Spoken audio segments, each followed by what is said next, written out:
Darkcast Network. The light shines brightest on our indie podcasts.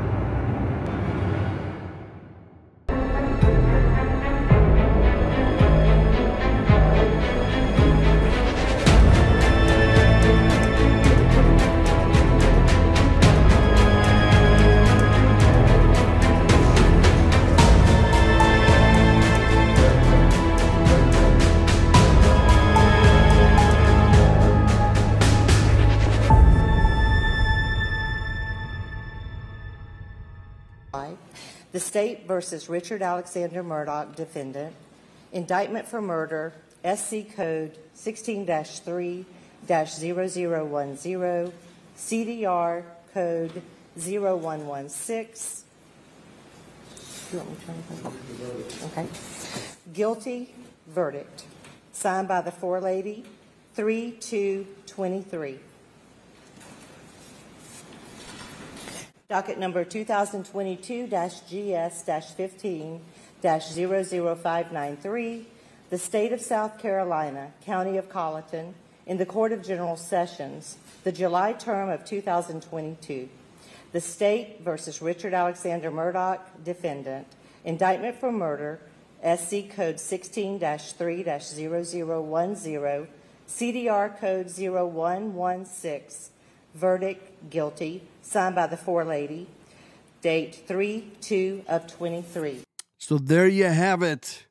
Welcome to Ford in Vegas, a true crime podcast for the ages with two friends who hate each other. I'm Ford, and I'm joined today. He's not sitting next to me, but he's still here. Vegas? Yeah, I am live in South Kakalaki for the verdict. I did have a sign, not guilty or innocent until proven guilty, but I can no longer display that sign because he has been found guilty. That is correct. A jury of his peers took less than 3 hours today to convict Alex Murdaugh of murdering his wife, Maggie, and his son, Paul, in, cold blood, as they say. We first covered this story on this podcast. Let me get the exact date, because, Vegas, this turns out that this is our first real story that we covered thoroughly with a conclusion. Yes, So, yeah, it's the first one that has a verdict in the case. Yes. Well, I mean, we did get a verdict on the Ursula Gall case. The guy kind of cut loose a little early and said, you know what, I did it, and he's guilty. But this is the first case that we've covered on this podcast that has gone to trial, and we have a verdict. And we first talked about this case, a true crime podcast, Alex Murdaugh case, on 7 months ago. 7 months ago, as it plays in the background, because I accidentally clicked it. 7 months ago. This is how long we have been waiting for this moment. I know a lot was made about a 6-week trial, but we've been caring about this thing for 7 months. And I know that there's people out there that have been caring about this thing since June of 2021. And it finally has come to a conclusion. Guilty as charged, Vegas, on all charges. All the charges. There was 4 of them.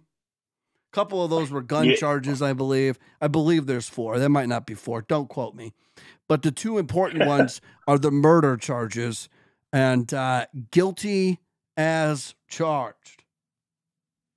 Yeah. It was a 6-week trial and a 2-hour and 50-something minute deliberation. They didn't waste any time. They asked for a monitor. Was the only thing that they asked for. So I'm assuming they were looking at some sort of evidence. But if you're coming back in less than 3 hours, it was pretty much unanimous that they all knew he was guilty. They probably did like a vote. Like right when they got in there, they're like, okay, who thinks he's guilty? Everybody raised their hands. But then they wanted to do a little bit of due diligence by trying to review the evidence by getting the monitor, and then they were like, it's done. I think it was a little quick. I mean, obviously the evidence.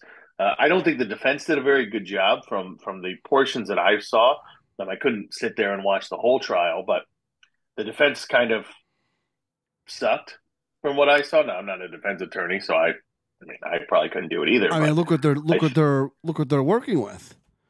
True. The lawyer today, pretty much, he told the jury, "Look, I wouldn't be sitting over there if he didn't tell me the lie that he wasn't at the kennels." His own lawyer today, Mr. Griffin, said he would not be sitting next to him. He would not have taken this case if Alex told him the truth. Yeah, that's usually not a good sign when your defense attorney is basically saying, you lied to me, otherwise I wouldn't have taken the case. He lied to everybody. And that is the problem. People who are innocent don't lie about their whereabouts the night of a crime. That's why I couldn't wrap my head around. I kept seeing people, and I don't know, you don't know if they're trolling. You don't know if they're doing it to be funny. You don't know if they're doing it to be different. But I kept seeing people go, and we'll talk about it here, but I kept seeing, I thought it was going to be a hung jury. If you've been paying attention for any amount of time, longer than 5 minutes, how can you think that there was going to be a hung jury? What's there to be hung up on? There's nothing to be hung up on. You know why there's no weapons. They got rid of them. Their argument is somebody showed up to the house to commit a murder with no weapon. They used the Murdaugh's weapons, and then they got out of town. And the minute that he's heard on that Snapchat, just 5 minutes or so before the murder happens, I kept saying it. I kept tweeting it on Twitter at Ford in Vegas.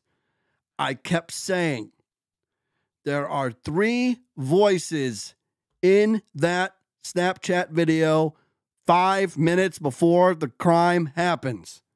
Only one of those voices is alive today. How can there be a hung jury? There's not. So it's just, I couldn't wrap my head around it. And I couldn't wrap my head around 12 people sitting there. I'm assuming it's 12. Sitting there at the end of this, and they sit back and go, you know what? I think he's lied about everything else in his life except for this. This is the one time he's been telling the truth.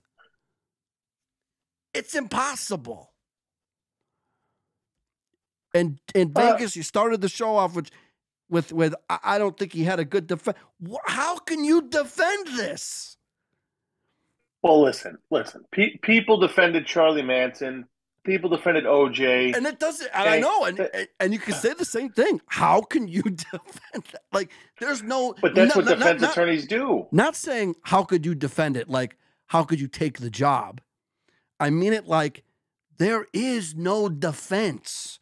You're up there just throwing shit at the wall and hoping that something sticks. That's what you're doing. And you're hoping that at least one person in that jury can be like, by God, I don't think he did it. I mean, give Griffin and our Harpoolian some props for, getting the payday here. But yeah, there's he's not much of a defense. Once he comes out and goes, you know what? That is my voice on the kennel video, which just happened last week.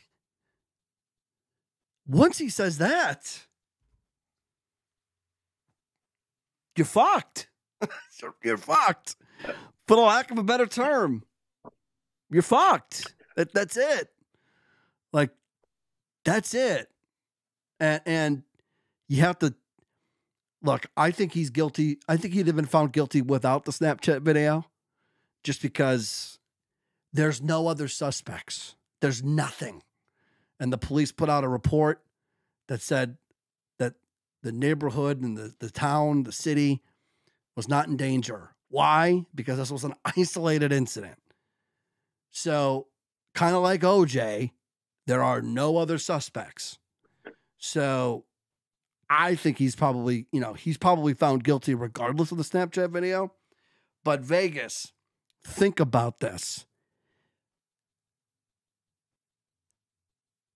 Paul Murdaugh shoots a Snapchat video of a dog or a couple of dogs. And it's moments before he's about to get murdered. And his father, who's going to be the one who murders him, happens to be in the background of the video by his voice. And that gets him convicted. Paul caught his own killer, and it's crazy that a Snapchat video really did him in. Well, like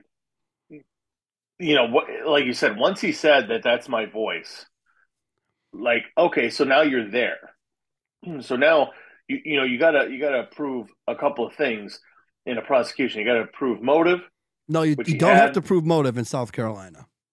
Oh, okay. Yeah. Well, they said that today in the closing arguments. They said, we don't have to prove. They think they did, but they technically did not have to prove motive. In a lot of states, you don't, apparently.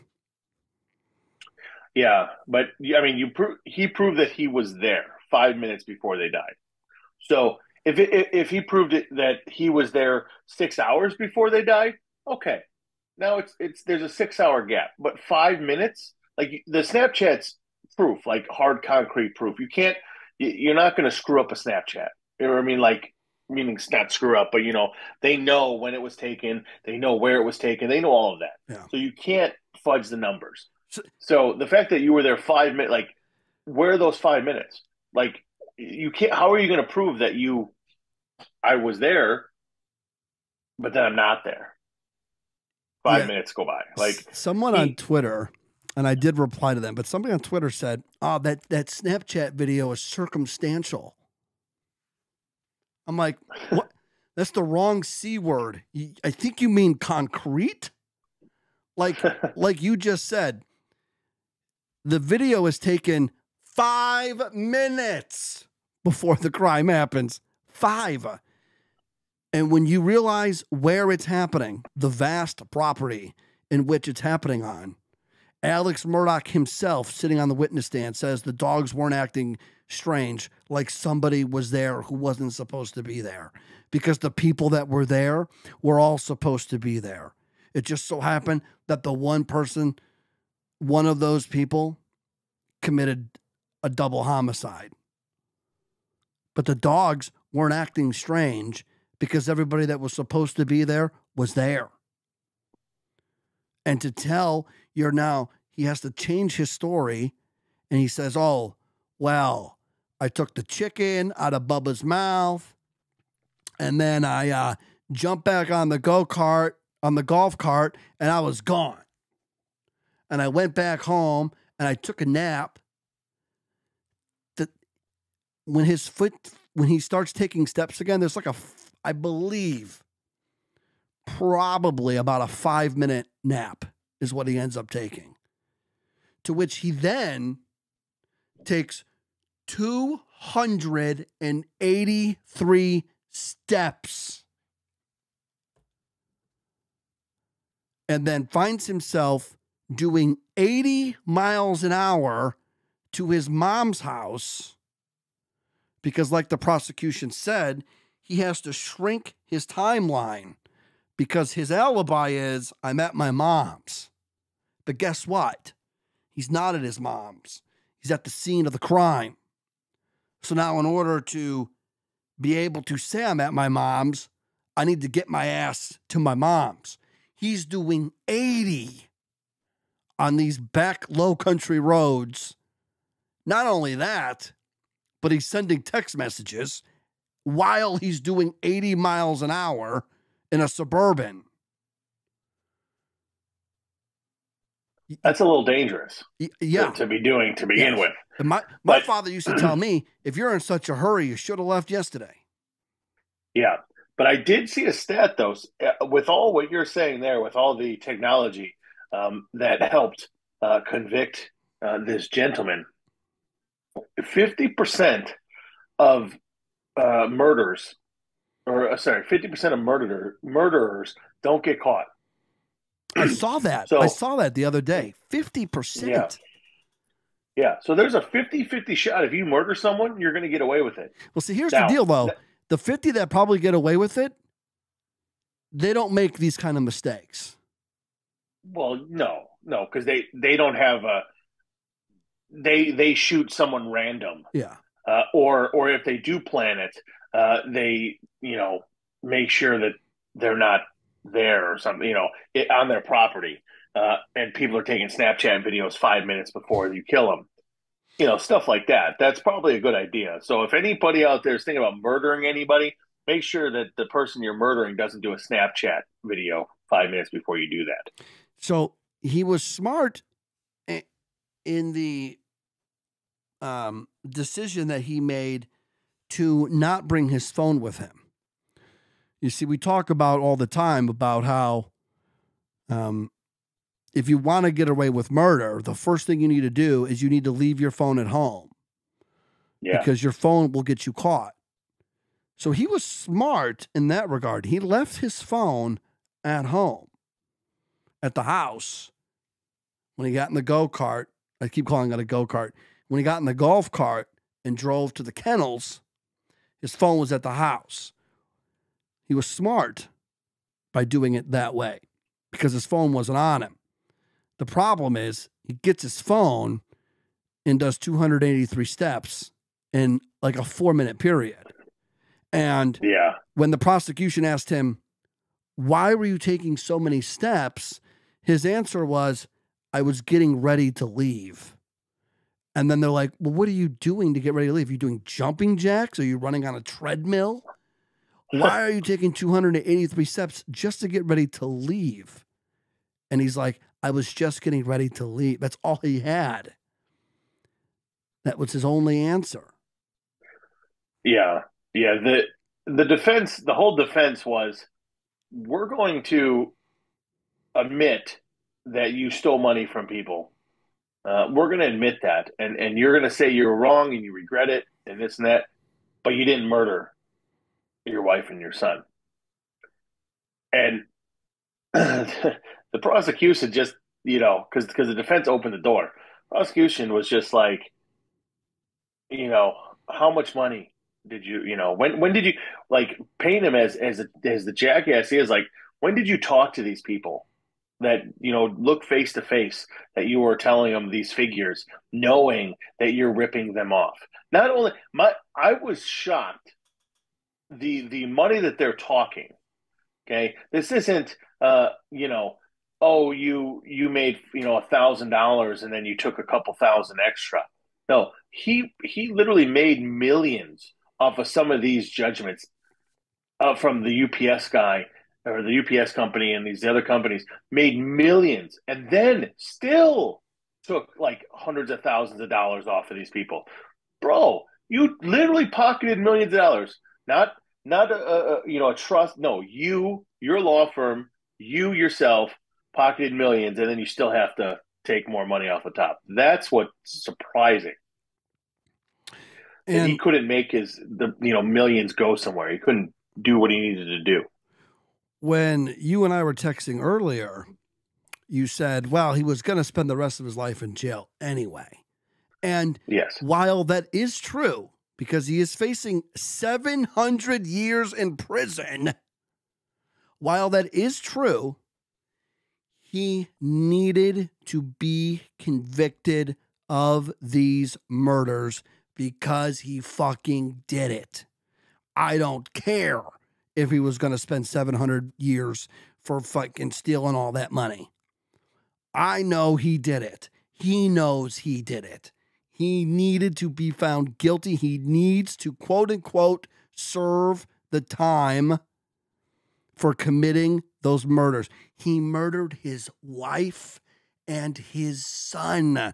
I could understand killing your wife, okay? I can't understand killing your son, even one that probably deserved it. Because I said on a podcast that I recorded without Vegas last week, Paul probably deserved to get whacked. He did. He got that poor girl killed in that boating accident because of his poor choices. An eye for an eye. You can't be half pregnant. I have to stick by that because we stick by that motto on this podcast. So yes, Paul deserved to get whacked, but he deserved to get whacked by like Mallory's dad. Okay? He deserved to get whacked by somebody that Mallory's dad hires. He didn't really deserve to get whacked by his old man. But the wife definitely didn't deserve to get whacked. Definitely didn't deserve to get killed. And he needed to be convicted for those murders because he committed them. And now, what about those financial crimes? Because his whole defense here was, I'm going to admit to all of them. So now, do you still waste taxpayer dollars and have him go to court for this crap when he is on record of saying he stole all that money? He did not say one time that he did not steal that person's money. Everybody they mentioned, he said he stole it. So does he still have to go to court for that? Or do we just go, you know what, let's show up for court one day. He could put in his I'm guilty and we could pile on the years and we could finally put him away and throw away the key. Is that how they do it, Vegas? What do you do in this instance when somebody openly admits the fact that they're guilty of a crime that they're not even on trial for at that time? Well, I think he would go to court as a formality in front of a judge and plead guilty, or he would have a deal with the prosecution, that he pleads guilty and they'll give him 500 years or whatever, because obviously you have to be convicted of those crimes to do the time, even though he's going to prison for the rest of his life, no matter what happens in that case. But yeah, I think go through in front of a judge, say, yeah, I did it, and be sentenced to whatever they want.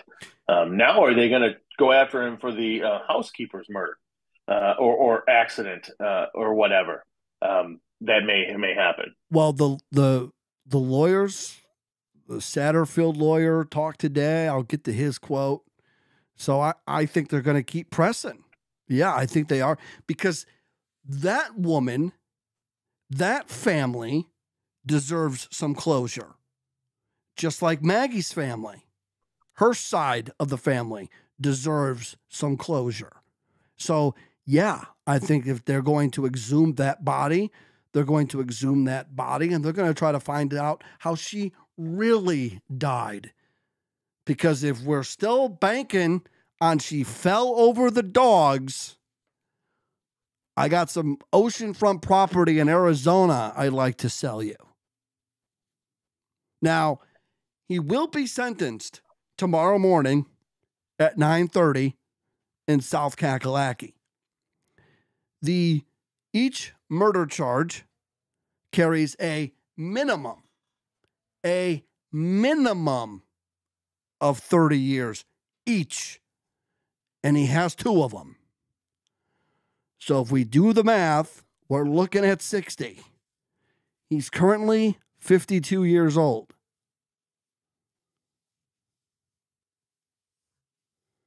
He will never be a free man. And he doesn't deserve to be a free man. So I think Judge Clifton Newman tomorrow morning, my prediction. Actually, Vegas, we'll go to you first. Over under, since you and I are both betting men, over under 30 years for each sentence tomorrow. I would think it's probably going to be a little bit over 30, but I don't think it's going to be exorbitant. Okay. I think I think it'll be, 35. Okay. Or 40 years each. So you're going to say the over. I'm not only am I going to say the over, but I'm going to say that Judge Clifton Newman tomorrow gives him 2 life sentences. I think he's going life. I think that judge's demeanor and his reaction and what he said after that verdict was read and after the defense stood up and said, we'd like to file a motion for mistrial. And the judge said, no, this is pretty much a slam dunk case here. So I'm going to deny your motion for a mistrial. He feels that the evidence is there and that Alex Murdaugh did it. And I think tomorrow morning he's going to go into court at 9:30 for the last time on this, in this case. And I think Judge Clifton Newman, hello, Newman, is going to give him 2 life sentences tomorrow. That's my prediction. Yeah. I mean, to me, it's a life sentence regardless.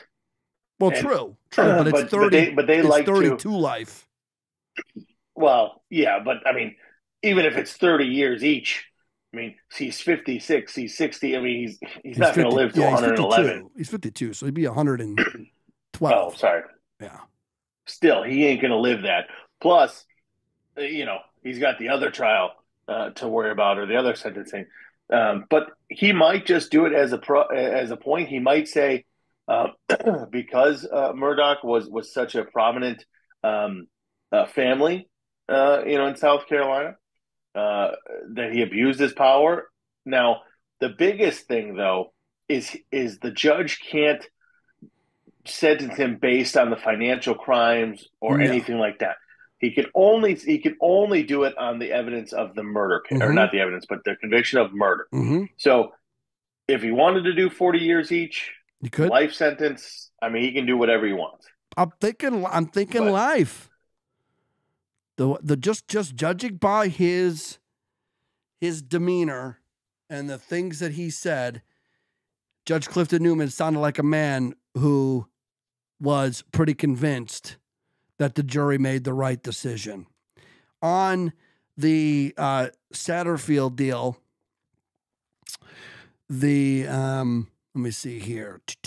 Okay, the lawyer for Gloria Satterfield said in a statement to the Post, the New York Post, said that was glad to see Maggie and Paul get justice. Quote, too many people who are not from South Carolina did not understand the connection between the South Carolina hands who served on the jury in the soil they live on, and what it means that somebody who is in this kind of position of power and authority abuses that power, Eric Bland said. So, again, this is Alex Murdaugh testified that he didn't feel like his family at all was in a prominent position, and they didn't have any power. He wouldn't even consider himself successful making, at least $1 million a year, legally making $1 million a year, not to mention stealing the other few millions. But this is a guy who everyone else, Vegas, thinks that this family was prominent and successful. But Alex Murdaugh, when he raised his hand and swore to tell the truth and nothing but the truth, so help him God, felt like his family was just like your family or my family, just average Joes. You can't get over that he doesn't think that he wasn't prominent. Maybe in his head, he didn't think he was prominent. Of course he don't. But of course he knows he was prominent. Come on. The guy had blue cop lights installed in his car, his personal car, and carried around a badge. You gonna tell me this guy really didn't think he was prominent? Yeah, but you could do that in South Carolina. I know, because you're prominent, not a normal person. My grandfather lives in Myrtle Beach. He can't install blue lights in his personal vehicle and ride around with a badge. Well, that's because he's not on the court. Exactly. But that doesn't mean you're prominent, that you're on the court. Come on. Prominent people have this kind of power. This is what this is what it brings you. This is the perk. I want to know, like, how many oxys was he doing a day? He claims it was 1,000. He claimed it was 1,000 milligrams, and he claimed that all of the money he was stealing was to support a drug habit. But if you watch the Netflix documentary, one of the guys in there in that documentary says, "We did the math," and I'm gonna misquote it. Because I only watched it once. But he says if he really was using that much, it was a lifetime. It was like 400 years worth of Oxycontin that he was buying, or so. It's some ridiculous number. Like it's not plausible. He had a slight pill addiction. Look, the people he worked with didn't know he had a pill addiction. All right, so it's not like this guy was over the edge with his pill addiction. They tried to make it out that he was. That was a defense. But it wasn't. It was probably bad, but not bad enough to where the people he worked with didn't realize he had a problem. Yeah, but that's not a big deal, though. I mean, people have problems all the time, and the people that he works with they don't necessarily know because they only see him, 8 hours a day, and you can hide it. No, but I'm saying like for him to be on as much as he claimed to be on, I think. Oh, he probably would have been dead. I think he's a little exaggerative on his pill intake, is what I'm saying. Because you're doing multi-million-dollar settlements. Yeah, and you're telling me then that's like even if it goes to a bank account for your family, you're telling me that you're spending hundreds of $1,000s a month on pills. There's no way. No, because oxy's not that expensive. It's not cocaine or heroin.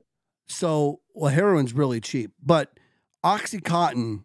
If I had to pick who had more of an OxyContin problem, Alex Murdaugh or Rush Limbaugh, I'm probably going to pick Rush Limbaugh if I had to guess. I'm just guessing. But I don't think it was as bad as they made it out to be. No, but he was using the money for something. But he was just saying his it's because of my drug habit. His prominent, wealthy lifestyle. That's what he was doing with the money. Majority. But he was making enough without it. What's that? He was making enough without it. I know. But I think he got into some bad business deals, maybe. I mean, they had a whole thing. I mean, they broke it down. But they attributed the boat accident. When the boat accident happened, it's when he really cranked up his stealing. Because I think he knew that was going to cost him, which is why he showed up to the hospital the night of the accident saying that Connor was driving the boat. Paul's friend Connor was driving the boat. And that's why he showed up with his badge sticking out of his pocket. And that's why he tried to flex some power on those kids. And that's why he tried to influence those kids that night. Oh, yeah, we know Connor was driving. I know Connor was driving. He bent over and whispered in Connor's ear, "Don't worry, kid. I'll help you. Just don't say anything." Because he knew that his son driving the boat, drunk, underage, if I do recall, was going to get him in trouble, and it was going to cost the family money. Lots of it. There's a reason why Paul. I don't know how you make the jump. How do you make the jump from financial crimes to murdering your family? I mean, you tried to murder yourself. You tried to murder kill yourself with a hitman so the family would get insurance money, and then you just kill him. No, he tried to kill himself after that. I thought he tried to kill himself. No, he tried to kill himself in September. He killed his wife and son in June. Here's the deal: his son's court case, the boat case, was going to court on June 10th. He killed him on June 7th. I think if I had to pick, my guess is he knew the boat case was going to fucking wreck the Murdaugh family. Wreck them. Okay? If Paul's dead, guess what?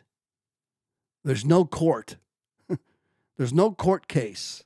The kid's dead. And I think the wife was coming to her wit's end. And I think she was going to probably maybe seek a divorce, maybe seek a separation. Maybe she knows where the bodies are buried. And he thought, if I kill them both, and I have this airtight alibi, I'm good. And then in September, they come to him and they say, his law firm comes to him and says, "We realize we know you're stealing all this money." And 2 hours later, he gets shot in the head on the side of the road. Okay. His cousin, or the guy that did the shooting, I don't know if it's really his cousin, his drug dealer, whatever, Eddie Smith, whatever his name is, says it wasn't shoot me and kill me. He claims it was shoot me and injure me. Now, that's probably because Alex was going to use that for sympathy, right? His whole family, everyone's after us. Everyone's after us.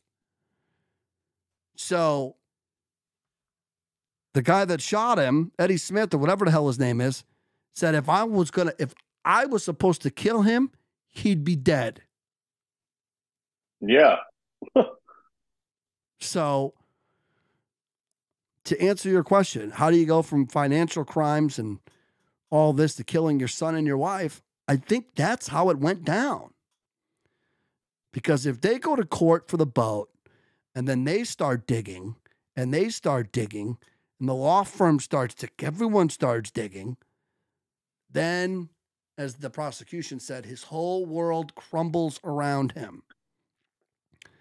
If the son is dead, there's no court case. If the wife is dead, she can't talk, she can't run her mouth, she can't get a divorce, and guess what? The Moselle property that was in her name goes to him because she's dead. Now it goes to Buster because he's the only one alive that could take it.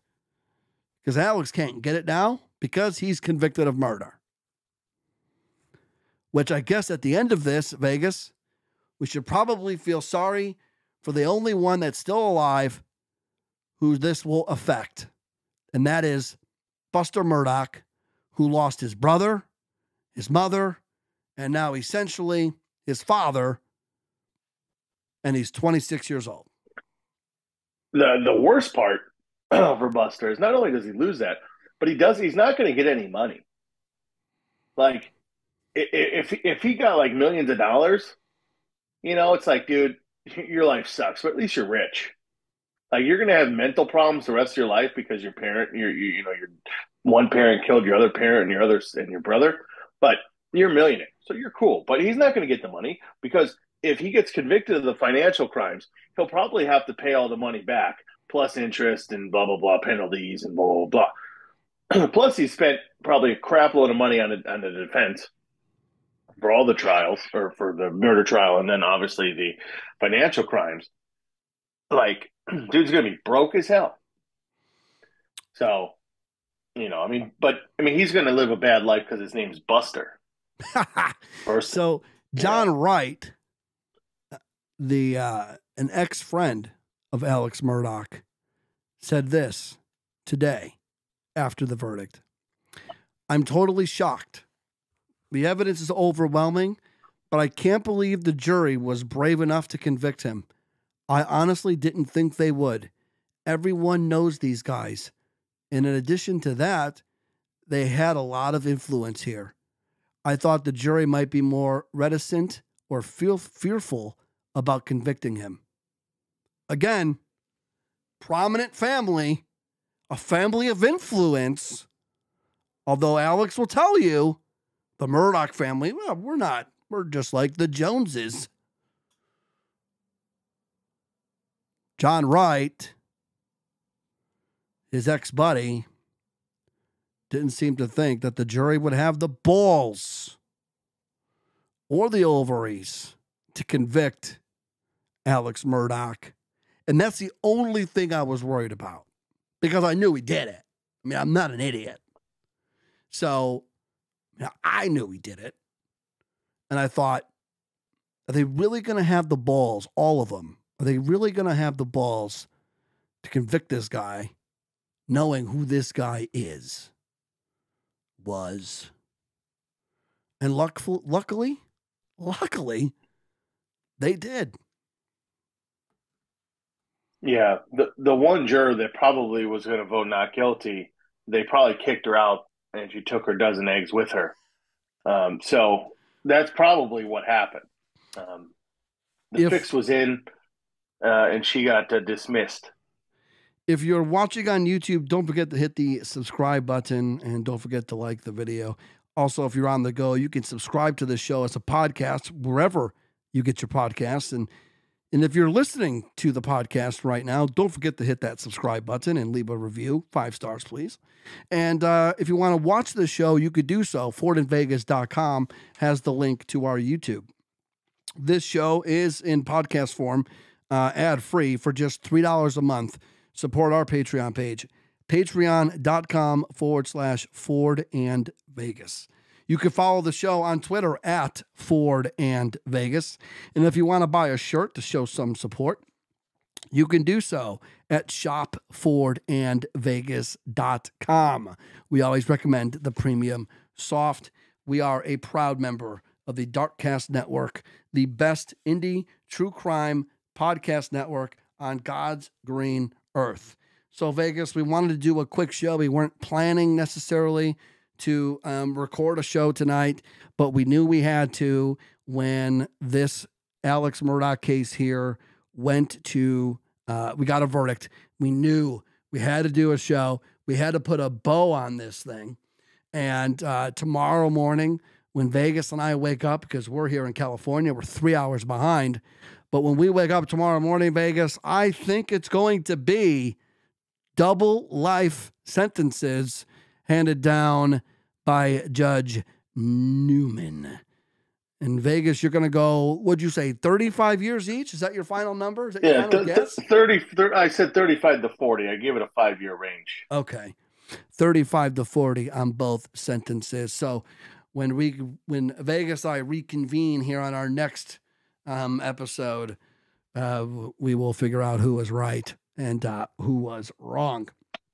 Vegas, I think that's it. I think we've been covering this case at different points throughout the last 7 months. Once they brought murder charges on Alex, I said then he did it. You, of course, started the Alex Murdaugh fan club. It sounds like you're closing down that fan club. Do you still think he had nothing to do with the Gloria Satterfield death, or are you finally starting to realize that where there's smoke, there's fire, and maybe this guy did accidentally push her on purpose? I mean, again, your analysis of, he's lied about everything and he did, he's already committed these murders that we know about. The chances are he probably did it, but I mean, we don't know for sure. Yeah. We don't know for sure. She could have tripped over the dogs, but I mean, it's becoming less and less likely, especially because now he's convicted of these two murders. I think he accidentally pushed her on purpose. That's what I'm going with. And I hope we find out. And I hope they just keep adding years to this guy's sentence. And I want the Gloria Satterfield's family to get closure, because I bet you they're lying awake right now thinking that son of a bitch killed our mother. Yeah, probably. They want their closure too. The likelihood that Paul and Maggie were his first murder victims. Gloria Satterfield may have been the first murder victim. Or maybe even Stephen Smith in 2015, who may or may not have been getting it on with Buster. Buster might have killed him with help of Paul. Who knows? But hopefully the Murdaugh reign of terror in the low country of South Carolina will be put to rest with the conviction today of Alex Murdaugh and the murder of Maggie and his son Paul. I hope that Maggie's side of the family can find some closure and that Maggie can rest in peace. And although I think Paul deserved what he got, I don't think it should have been his father to do it to him. So hopefully Paul from the beyond knows that his innocent Snapchat video was able to convict his killer, who he knows was his dad. And Maggie can get some peace, knowing that we know what she already knows, and that is that Alex Murdaugh murdered her in cold blood on June 7th, 2021. For Vegas, I'm Ford. We'll see you guys next time right here on Ford in Vegas, a true crime podcast for the ages with two friends who hate each other. Fuck you, Vegas. Fuck off.